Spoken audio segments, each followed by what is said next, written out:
Welcome to the Career Revolution podcast, where we believe that big ideas for careers start small and it's never too late to start. I'm your host, Licia Dewing, and I'm a career strategist. And I get to help people design their careers so that they can go to work on purpose and not just live for the weekend. Today, I have the pleasure of welcoming Refiloe Modisenyane, an accomplished operations manager currently serving at Kimberly-Clark in South Africa. Refiloe brings a wealth of experience in the manufacturing industry, having previously held significant roles at Distel, Reckitt, and Anheuser-Busch. She has a proven track record in driving continuous improvement, enhancing operational efficiency, and leading teams to achieve remarkable results. Refiloe completed her Bachelor of Engineering, Mechanical Engineering, from the University of Pretoria, and she went on to do honors in industrial engineering. She further pursued her education at Gibbs Business School, doing a postgraduate in business administration, and she recently completed her MBA with a focus on manufacturing. Alongside her academic pursuits, Refiloe is a mum of a beautiful little 2-year-old baby boy. She also earned her half wings in flying from the South African SAA Aviation Academy during her matric year. Refiloe's career journey is testament to her resilience, her expertise, and her leadership, self and team leadership in a highly competitive, male-dominated field. And I am so excited to welcome Refiloe onto the Career Revolution podcast and get her to kick off. Tell us about your current role, tell us about why manufacturing, and we're also going to talk about the YouTube car channel. So over to you, Refiloe. Oh, yes. I think it's been a very interesting journey for me to even end up where I am. Because when you're studying mechanical engineering, you're thinking very technical, you're thinking design, you're thinking all the nice MIT design type of thinking. You're not actually even thinking manufacturing, or at least from my end. When I was in varsity, I wasn't even thinking manufacturing. I was thinking more mining, especially because I had a mining bursary, which was later turned into a scholarship because they weren't taking in any. Me starting or ending up in manufacturing was actually by chance, where Anglo Gold at the time wasn't taking in any graduates, and I had to essentially throw out my CVs all over and apply to different companies. And SAB, which is now Anheuser-Busch, at the time responded, and I got hired into the graduate program. To be honest, I actually first got hired into the NAMPAC graduate program while I was awaiting a mark. And I think it's important to mention this because I was essentially waiting for a sub mark in my final year. And that mark, I didn't pass. I didn't get the 2 marks that I needed. And I pleaded with the professor, and he was like, nope, you have to repeat. And it was a second semester module. So the NAMPAC graduate program essentially fell away, and I had to do a year. And in that year, at the end of that year, I then applied for the SAB and all these other companies, but SAB eventually responded. I remember being quite nervous because it was a sought after graduate program with a lot of people, golden key type students. So I was like, okay, I'm taking my chances here, but let me see. I get called up. I was in one of the plants. It was me with 2 other male graduates. And I think that's where my journey began as a graduate in manufacturing, or at least in the manufacturing industry. It was tough. It was very tough because you in an industry that already there's a lot of biases. I noticed that from the beginning, where even just from training and how we get to learn about the machines. There's jokes about me holding a spanner. There's jokes about me being able to learn how to fix certain things. When they call the boys in to learn something, they leave me out in the circle, and I have to scramble in and say, okay, what about me? We're all learning at the same pace, you know? So I think it was more of almost like a reality check in terms of the type of environment I was getting into. But I must say, I had a very good manager at the time, white male. And it's also very important to mention this because there's a lot of, white male managers where we see a stereotype and think, okay, my future here is blocked. He was a white male, quite aware, quite observant about being a black woman in a manufacturing industry where it's male dominated, and from a managerial point of view, it's white male.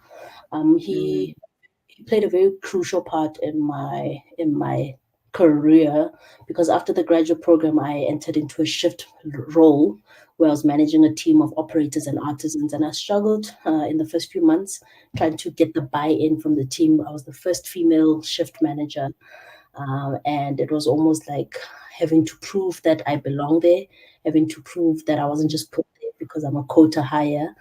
And one big lesson that he said is if you can conquer managing this team, if you can manage getting this team to be behind you, trust me, all the way to director level, it will be much easier.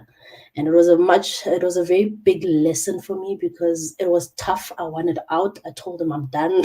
I can't do this. But he's Yeah. like, just giving you this challenge, conquer this, and trust me, you can go anywhere.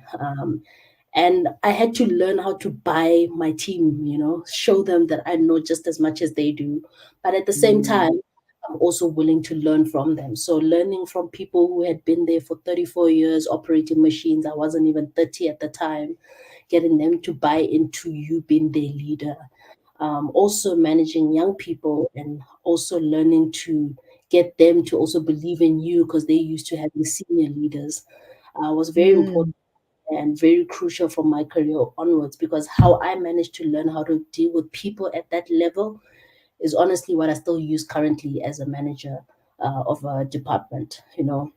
So I moved up Mm. from manager into a production manager role or unit manager role where I was looking after an entire line and different shift managers and some of the technical teams and managing different projects, moved from SAB to Record, similar role. The reason I moved was because I was headhunted internally Mm-hmm. for a much senior role, and I was told I wasn't ready. And I was told I wasn't ready by someone who wasn't managing my career, who wasn't talking with me one on ones to understand what is my career goals. And at the same time, I saw colleagues who get promoted for roles which I would think that if I'm not ready, then they wouldn't be ready. So Mm. it almost felt like I had reached some sort of ceiling and I was just kept at that level where I'm performing, doing best. Mm. There's no more room for me to grow. So I was headhunted for a lateral move, and that's why I essentially moved. I do think that SAP at the time was a very good company. It really crafted my career and who I am as an individual and my knowledge of manufacturing systems and processes. And what I learned there, I've been able to take up into every different manufacturing industry. Mm. So went to Reckitt Kaiser, same role, different technology, learning people. But I think because of the lessons that I had gotten from SAP, it was easier to transition to learning different people because I've learned the tricks and the little nicks and the uglies of, Politics. yeah, the politics. And Yeah. for me it was just about I'm here for so long, and I need to be promoted. But the thing is, when I was there I was pregnant, so Yeah. I literally moved while I was while I was first month probably. And a lot of companies, what they have is first 12 months you do not get maternity um, pay or Cover. salary. Mhm. Yeah. So I think that's when I met you. And I Mm. had been in that role essentially. Now I'm thinking, okay, I'm going to go on maternity, spending 6 months unpaid leave. Luckily, I had some savings. But also, I was thinking, I've been in this company now for another 2 years in the same role. So it's 4 years in the same role, and there's no prospects of moving up because I had applied for roles to go up and I was rejected again. So it Mm. was almost Mm. like it seems there's a certain level for women, beyond that Yeah. in the manufacturing industry you don't go beyond. But also the pregnancy thing for me was a big hitter because it's almost like I was set back and I was essentially now stuck because I went on maternity leave. So, and Mhm. I'm sharing the story because it's a big part of the research that I've also done in MBA on women in manufacturing and essentially the glass ceilings that they hit when they are there, where they cannot move from middle senior to higher management. And And I went, yeah, Refiloe, just to interject, your story up to date so far, where you've taken us to your maternity leave, has been constantly overcoming bias, having to prove yourself, working within the team, being set a challenge, rising to the challenge, and then the role not rising to your demands and what you wanted or your expectations. So you having to move. And I think it is indicative of your resilience, but it's such an interesting story to witness. And I'm so glad that you're here to share it with all of the other women, yeah. everybody who wants woman who wanted to make it their own in manufacturing. So please continue. Please continue. Yeah, so I think South Africa is quite unique, funny enough, in that we do have a lot of graduates in the STEM-related fields, which you would expect to be female graduates, which you would expect to end up in manufacturing or mining or any engineering related type of careers. Mm, However, because of the type of industries and how male dominated and the cultures that are in the manufacturing industries, women don't end up in those industries.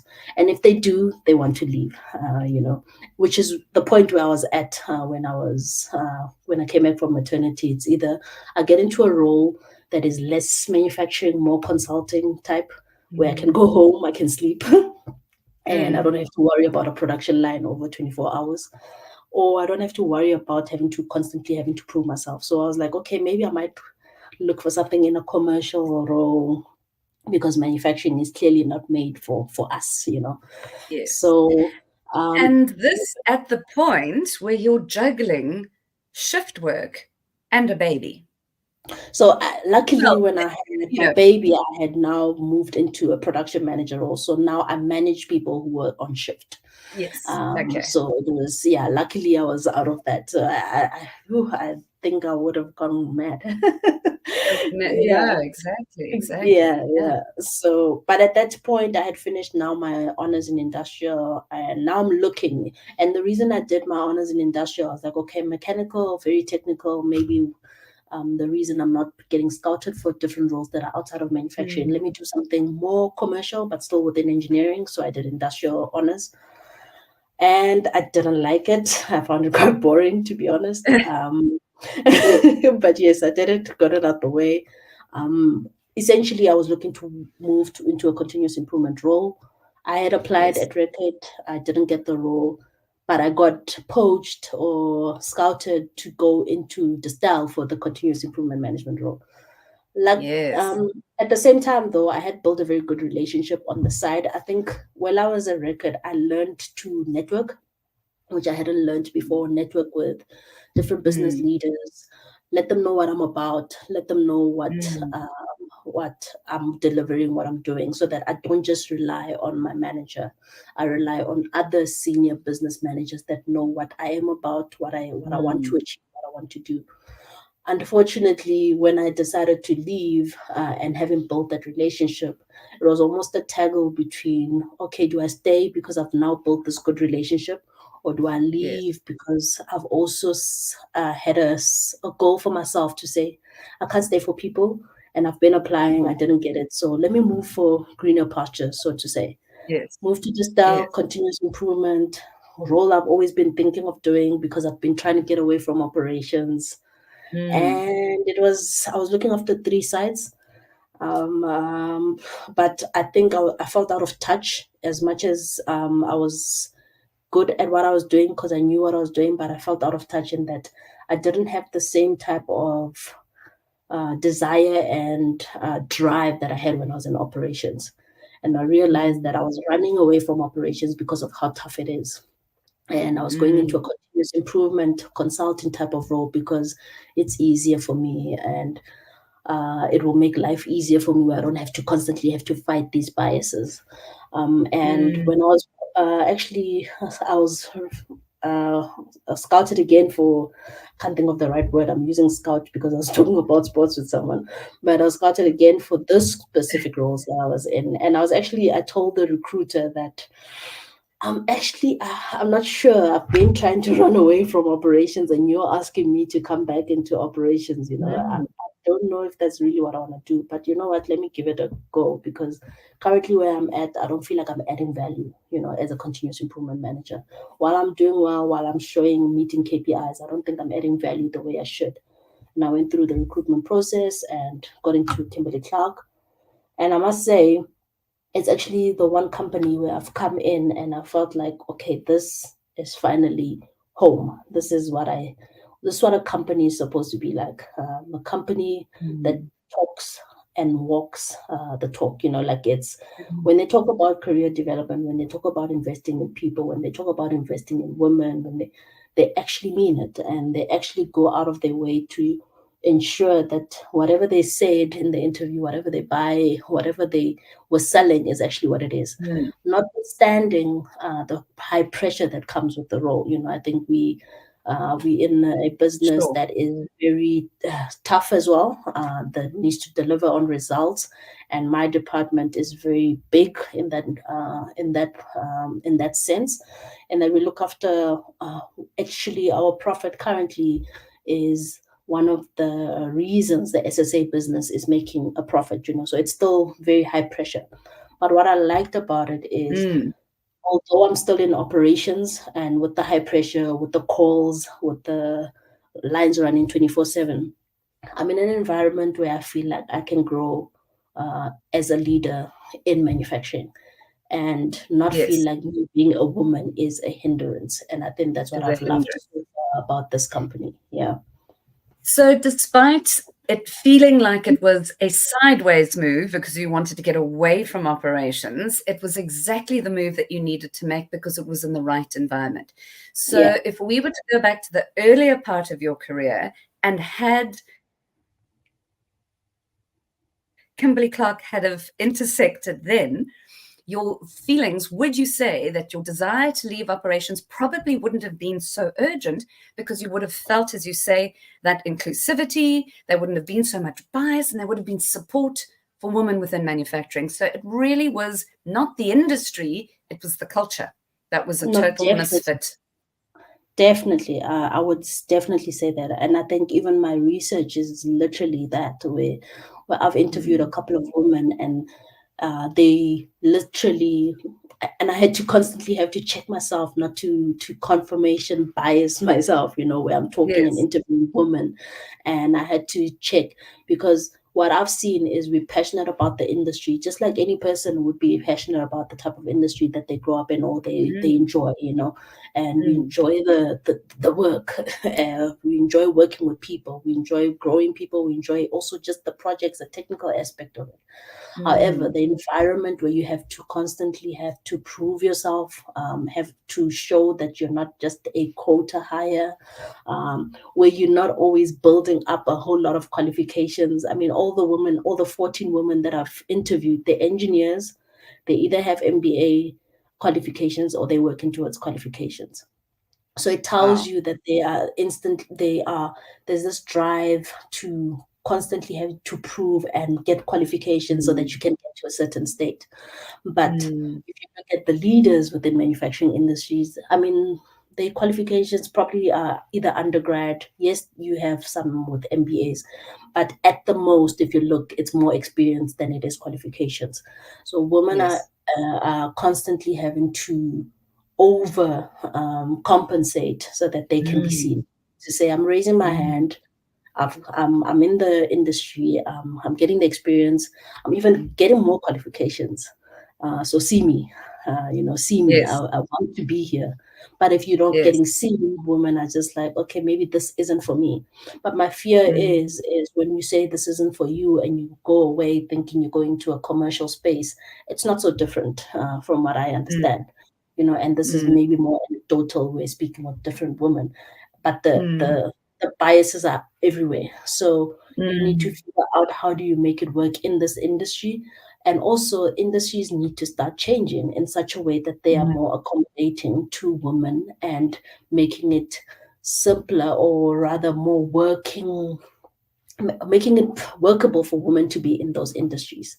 You shouldn't Yes. feel like being a woman is a barrier for you to actually make it in your career, because you're just as capable. Absolutely. And given the fact that you've now completed your MBA and your dissertation was specifically in this topic, there's hope then that this study can start to shift. Tell me about how Toyota Manufacturing, what was the connection there with the MBA, and Oh yeah. talk us through that. So I wouldn't have been able to afford the MBA if it wasn't for the Toyota Vessels Manufacturing Studies Institute. Right. So what Mm, happens is Toyota has a scholarship. It's a 50% in the first year, 50-50 mm, scholarship, and 70%, 30% in the second year. It's sponsored through Gibbs, so everything is Gibbs related, except that yes, they've now built their own facilities in KZN, where their manufacturing plant is, where their home is, essentially in South Africa from a yes, manufacturing point of view. And they're yes. focusing more on a manufacturing focused MBA. What that means is it's the normal MBA, except in your electives, you choose Mm, manufacturing related electives like future of manufacturing, green manufacturing, all manufacturing related modules. And my mm, connection was essentially applying for that scholarship so that I can study through Gibbs. And that's how, mm, and because I was in the manufacturing industry, it was like, okay, this is obvious. So manufacturing MBA, that's speaking to me. And that's how I ended yes. up with the Toyota Wonderful. scholarship, Holmes scholarship. Yes. Full congratulations again to you and for completing it, particularly as a mother, particularly with, a toddler, not only just a full-time career, but a full-time job at home too. Refiloe, did you find that within the studies there was surprise from the Gibbs and, the sort of the lecturers who could hear of your first person experience of bias and the hurdles that you had to step through? What was the educational response? What was the sort of academic response to the path that you had walked? I think the academics is actually quite there in that they're well aware of what's happening. And I Mm, think being in a class that is also largely people who are in the manufacturing space, they're well yes. aware. What I did find though is that in one of our electives in Women in Manufacturing, I actually took an elective by Dr. Lisa Kania, which is Women in Manufacturing. We did have Yeah. some men in that module. While Mm, they might be aware of the different biases and some of the issues, I think it was almost like an eye opener for some of them for the experiences that we as women experience in manufacturing. So I mm, think more from the colleagues' point of view and the other learners, it was mm, more of being able to actually understand what do women in manufacturing, what are women complaining about, what is it, mm, this cry, why is there this drive for diversity and inclusion? So it was almost a first-hand experience for them to understand the issues that we are talking about. But I think from an academics point of view, it's something that they're very aware of. There's a lot of yes. research on it, especially from a Mm, global point of view. What you might not find is maybe from an African point of view, and that is why I was bringing it mm, home with the South African context, where we mm, actually talking about it on an academic platform. But in terms of yes. it being there, it's very well known and people are quite aware of it. It's just about now. What I always say is we need to stop now talking about the problems. We need to stop talking about the issues. We need to stop training women to be leaders because women are leaders. But we Yes. need to talk about how do we actually solve the issues. Yes.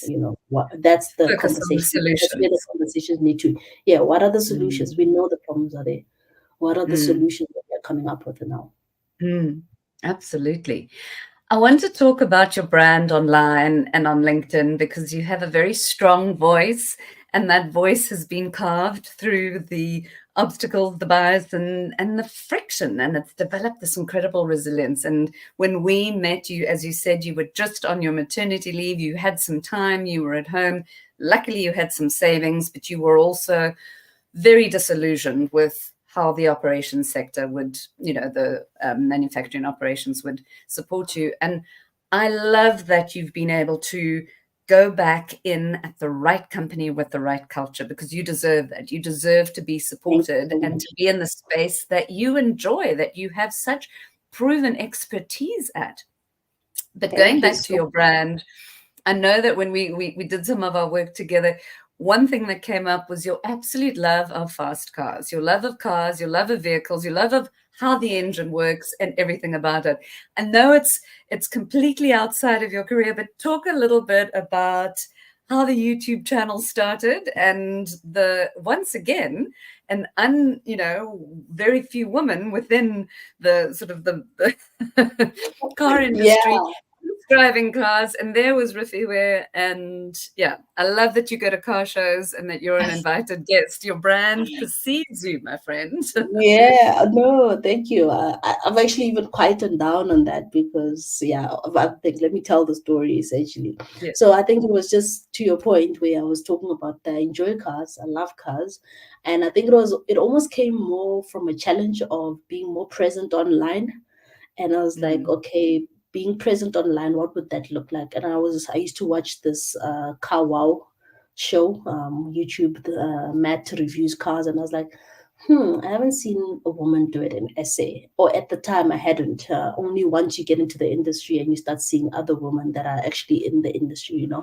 And I was like, I could do yes. that. I would definitely do that. So I was like, let me challenge myself with the online aspect. Started reviewing cars. I asked my friends for their cars and started meeting some other people within the industry. I was like, okay, how are you doing it? How were you able to? And then I started now emailing PR people in the different OEMs and saying, hey guys, this is what I do. I like cars. I like talking about it. I want to review some of your cars. This is what I'm offering. I just think I can talk about your car. Let me drive it. Let me test it. I was literally just chance taking. That's all I was doing. Yes. Putting my name out there and say, hey, look at my video. I've done this. I'd like to do more with your cars. Give me a chance. Give me an opportunity. And yeah, I think what happened is a lot of other OEMs have given me the platform. VW has been a very big contributor in me growing Yeah. in that industry, where the PR lady Sia was like, okay, let me hear what you're about. She was willing Mm, to give me the platform to hear what I'm about, you know, and what I can offer the business and their brand and what I'm bringing to the table. And what I see a lot in that is sometimes you just need someone who's going to give you the platform. Because, yes, mm, for me, my biggest goal is my career. I want to essentially be a manufacturing director or a chairman for one of these manufacturing industries, you know, and that's my end goal. I always tell people, even when I meet them at media events, I'm like, please don't be threatened by me. yeah. This is my I'm here hobby. to take I over. enjoy it. I'm not taking over I'm not a journalist. I'm an engineer by profession, and I have ambitions to be a senior manufacturing leader. You know, I want to be a chairman of. I'd rather even be the chairman of the VW brand. You know, I'm not Mm. taking anyone's job. I'm just saying. But yeah, that's where my aims are. And this was more of a light moment of switching off from work and doing something light. Mm, I think I've always been the type of person who does something that switches off. Even in varsity, I used to play football, you know, because I've always yeah. wanted something where I can switch off from the serious math and all the calculations and all the serious stuff, where I can just be switched off and do something silly. And that's where the car brand came in, and I was enjoying that. I'm enjoying it. I do think though that I've reached my cap. And I know a lot of people don't like hearing this, but I think I've reached my cap. And for me, it's mainly because I don't see the reward for the effort that is required to actually reach out. And I really Yes. respect people that are pushing this content creation job, Yes. because to constantly have to email people, PR people, and ask them for cars, Yes. it's almost yeah, man, it takes you to a lower level in a way, because you're begging Yes, it's people humbling. to see Mm, you, to see you, mm, and they either mm. ignore your email or they respond with quite weird emails. And I was like, okay, I have Refiloe, who's this career person, and then there's this person who's enjoying a hobby. Is it worth Yes, my time to focus on this when I can just focus on my career and build that? Because that is my brand. And I think I've done yes. my time from the car point of view. If I get an invite, great, I'll honor it if I can, but Mm. it's not going to be my number one thing. That you focus on, absolutely. And did it not come at a time where you were excited about exploring that because you felt as if you weren't perhaps really cracking through and making those moves within your career, and yet that has shifted and changed? So, that's Yeah, it did. It did. And you know what it did for me is it was a reminder that anything I put my mind to, I can do. you can do. There's not a lot of people who just take a chance and say, okay, I'm going to try this, and they end up meeting a lot of the MDs for the different automotive Mm, manufacturers. Get to know them on a first name basis, and also build mm, relationships with those people, because that's a part of networking.